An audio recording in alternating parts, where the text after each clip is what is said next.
Terjebak pernikahan dengan CEO oleh Tusya Rima.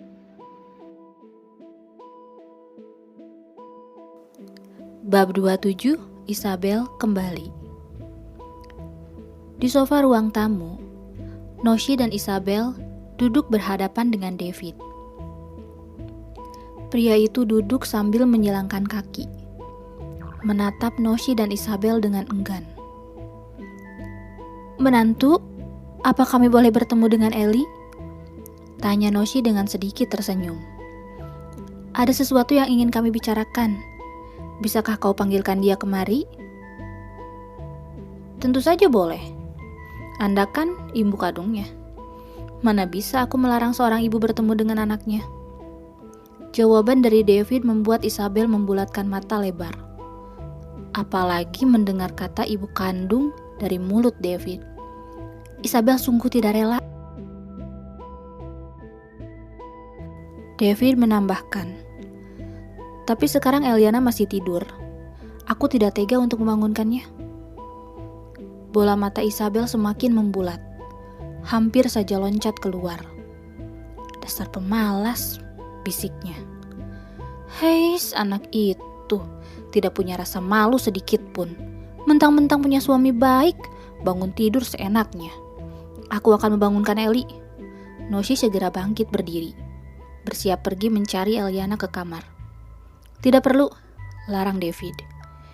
"Eliana sedang sakit, biarkan dia beristirahat." "Apa? Pelayan itu dibiarkan tidur sampai siang? Seenaknya sekali dia," gerutu Isabel dalam hati, tidak rela dengan kesenangan yang didapat oleh pelayannya. "Dia sakit apa? Mengapa tidak pergi ke dokter saja?" tanya Isabel tidak tahan. Noshi mengurungkan niatannya untuk mencari Eliana. Ia kembali duduk di atas sofa, bersiap mendengar penjelasan David. "Eliana baru melakukan operasi patah tulang di kaki. Masih harus banyak istirahat." "Hah? Patah kaki?" tanya Noshi. "Mengapa tidak sekalian mati saja?" tambahnya dalam hati. "Ya, kakinya patah karena sebuah kecelakaan yang terjadi di Kota Layeng. Itulah alasan mengapa kemarin-kemarin dia tidak pulang ke rumah."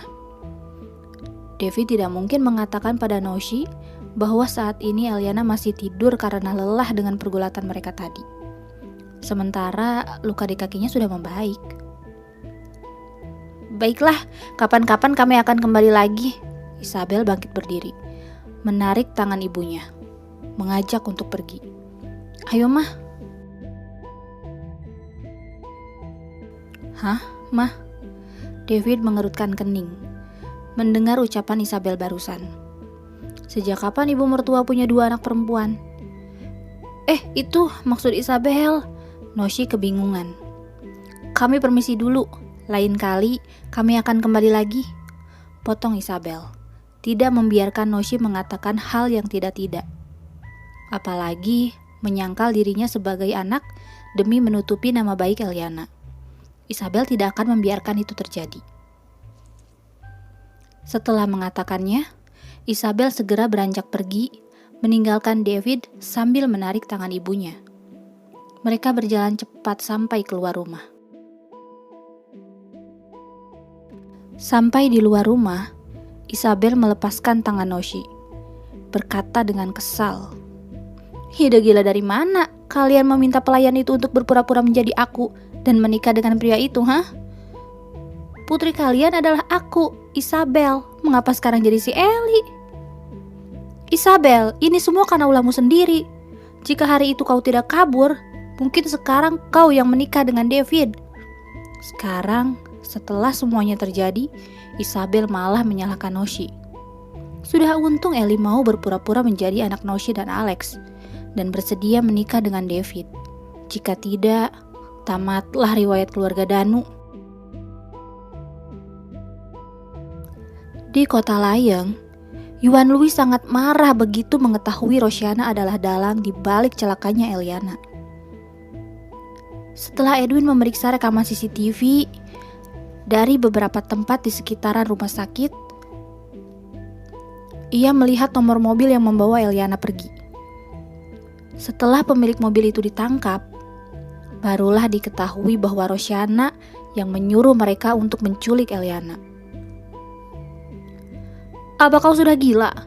Ingin mencelakai adik kandungmu sendiri? Untuk apa kau melakukan hal itu, hah? Apa karena ingin mendapatkan harta bagian Eliana? Sergah Yuan Louis dengan penuh kemarahan. Jika aku mati pun, aku tidak akan menyerahkan semua harta kekayaanku kepadamu. Kakek, aku minta maaf, lirih Rosyana sambil berlutut di hadapan sang kakek. Air matanya mulai menetes. Aku sadar aku salah. Tidak seharusnya aku mencelakai El. Ini karena apa? Bentak Yuan Louis, sama sekali tidak tersentuh dengan air mata yang ada di wajah Rosyana. Karena El selalu mendapatkan perhatian yang lebih darimu. Akhirnya Rosyana mengatakan hal itu. Hal yang selama ini ia pendam di dalam hati. Perhatian apa yang kau maksud? Justru yang selama ini Yuan Louis rasakan, Rosyana lah yang lebih banyak mendapat perhatian dari dirinya. Eliana lebih keras kepala, namun sangat mandiri. Berbeda dengan Rosyana yang lebih penurut, namun segala sesuatu harus dari Yuan Louis. Dan Yuan Louis selalu menuruti apapun keinginan Rosyana. Termasuk ketika Rosyana ingin menikahi pria yang baru dikenalnya, hanya demi mendapatkan harta peninggalan dari ayahnya. Kakek selalu memaafkan semua kesalahan El, selalu setuju dengan sikap pembangkang El. Sementara aku harus menjadi cucu yang manis dan penurut, harus selalu baik di mata semua orang demi menjaga nama baik keluarga Louis. Jadi, kau tidak rela menjadi cucu yang penurut, hah? Bentak Yuan Louis. Eliana memang lebih keras kepala, selalu memberontak dan tidak suka dipaksa. Apakah aku harus terus menghukumnya? Teriak Yuan Louis. Eliana kabur dari rumah, apa kau harus membiarkannya pergi begitu saja? Jangan menerima dia lagi sebagai nona kedua di keluarga Louis, begitu?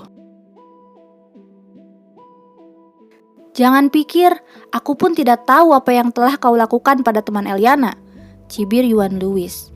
Kau yang menyuruh seseorang untuk terus mencari Eliana dan menghabisi temannya. Tapi Eliana tahunya itu semua adalah perbuatan Yudis. Kakek, lirih Rosyana. Ia sudah tidak punya muka untuk berdiri tegak di hadapan kakeknya. Aku yang salah, aku minta maaf. Sekarang kau sudah tahu apa kesalahanmu? Tanya Yuan Louis sambil menunduk menatap cucunya. Iya, aku tahu. Rosyana mengangguk. Air mata semakin banyak meleleh di wajahnya. Apa? Aku salah menilai El. Sudah berbuat jahat juga pada El. Jawabnya dengan penuh penyesalan. Aku minta maaf. Oke, sekarang Eliana pergi lagi. Itu mungkin karena dia tidak nyaman mempunyai kakak yang begitu jahat sepertimu, ucap Yuan Louis penuh sindiran. Sekarang kau cari Eliana, minta maaf kepadanya, dan bawa dia kembali ke rumah, perintah Yuan Louis dengan tegas. Jika tidak, jangan harap kau bisa kembali ke rumah ini menjadi nona pertama di rumah ini. Kakek, Rosyana memelas. Aku bukannya kejam kepadamu. Aku hanya ingin kau lebih menyayangi adikmu. Hiduplah di rumah ini dengan akur. Jika kau tidak bisa membawa Eliana pulang, kau pun tidak boleh pulang. Ini cukup adil, kan? Baik. Rosyana menyeka air matanya.